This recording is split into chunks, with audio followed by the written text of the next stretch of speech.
Get ready with us for healthy night. তো গতকালকে get ready with আসটা তোমরা এত পছন্দ করছো আমাদের ননাস ভাইয়ের বোর্ড, তাই আমরা কিন্তু আজকেও তোমাদের জন্য নিয়ে আসছি একটা নতুন গেট রেডি উইথ আস। তো অবশ্যই কিন্তু পেজটা ফলো করে দিও। তো দেখো আমার মেকআপ ডান, আজকে অনেক সুন্দর কালার একটা লেন্স পরছি আমি, লিপস্টিকটা আজকে লিপ গ্লস দিছি আমি লিপস্টিকের উপরে, যেটা একটা সেট। তো এইদিকে হচ্ছে মুমতাহা রেডি হচ্ছে এখনো। তো আমাদের কিন্তু দুজনেরই মেকআপ ডান, এখন আমরা আমাদের অর্নামেন্টস তারপরে চুড়ি সব কিছু পরবো, তাহলেই হয়ে যাবে আমাদের। আর আজকে হলুদে কিন্তু আমরা ভরপুর এনজয় করছি, যেটা ভ্লগ কিন্তু টিয়া ইউটিউব চ্যানেলে আপলোড হয়ে গেছে, তোমরা যে অবশ্যই দেখে আসবা। আর আগামীকালকে কিন্তু বিয়ে, সো বিয়ের ভ্লগগুলো মিস করতে না চাইলে অবশ্যই চ্যানেলটা সাবস্ক্রাইব করে আইসো। আর টিয়া পেজে কে কে এখনো ফলো করো নি তাড়াতাড়ি কমেন্ট করো। 4 বছর ধরে টিয়া পেজে ভিডিও দিচ্ছি, এখনো তোমরা ফলো করো নি, এটা কোনো কথা বলো? প্লিজ একটা সুন্দর করে ফলো করে দাও। আর ভিডিওটা কেমন লাগলো কমেন্ট করে জানাবে।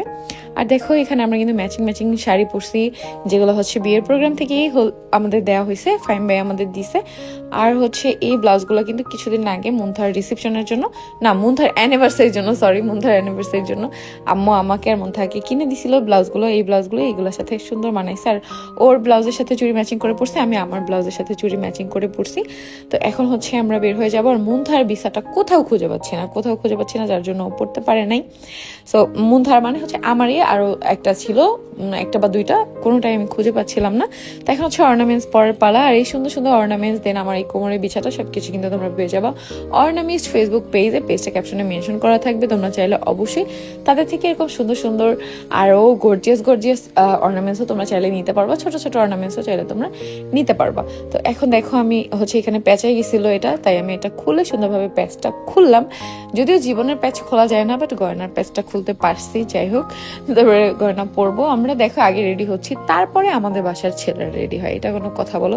সবসময় আমি আর মুন্থা আগে রেডি হই, বা আমি বাসায় যখন একা থাকি আমি আগে রেডি হই, তারপর তোমাদের ভাইয়া রেডি হয়। তো দেখো এখন এই যে সুন্দর অর্নামেন্টসটা আমি পরবো, আর মুন্থা ওইটা পরবো। মুন্থা যেহেতু ছোট তাই ওকে ছোটটা দিছি, যে ছোটটা পরবে ওকে ওইটা মানাবে। আর আমি যেহেতু বড় তাই আমি হচ্ছে বড়টা পরছি। তো দেখো শাড়ির সাথে কিন্তু খুব ভালোই লাগতেছে। হলুদের লুকটা আমার অনেক বেশি পছন্দ হয়েছে গতকালকে হলুদের চাইতে। আর তোমরাও এই লুকটা অনেক পছন্দ করছো, এগুলো আমি রিলসে কমেন্ট দেখে বুঝতে পারছি। তো অবশ্যই কিন্তু তোমরা বলবা এই গেট রেডি উইথ আজটা তোমাদের কাছে কেমন লাগছে, আর নেক্সট তোমরা আরও চাও কিনা। তাহলে মুন্থা আর আমি রিসেপশনের দিনও আরেকটা গেট রেডি উইথ আজ বানায় ফেলবো, যেটা হচ্ছে ননাস ভাইয়ের বউয়ের এডিশন। এটা ভালো হয় না বলো? আমার তো এই ভিডিওগুলো বানাইতে অনেক বেশি ভালো লাগে, কারণ তোমরা অনেক বেশি পছন্দ করো সেই জন্য। আর আগামীকালকে যেহেতু বিয়ে, আমরা বরযাত্রী যাবো, তো মুন্থা যাবে না, সো আমি যাবো। তো আমি তোমাদের সাথে আরেকটা get ready with me share করবো।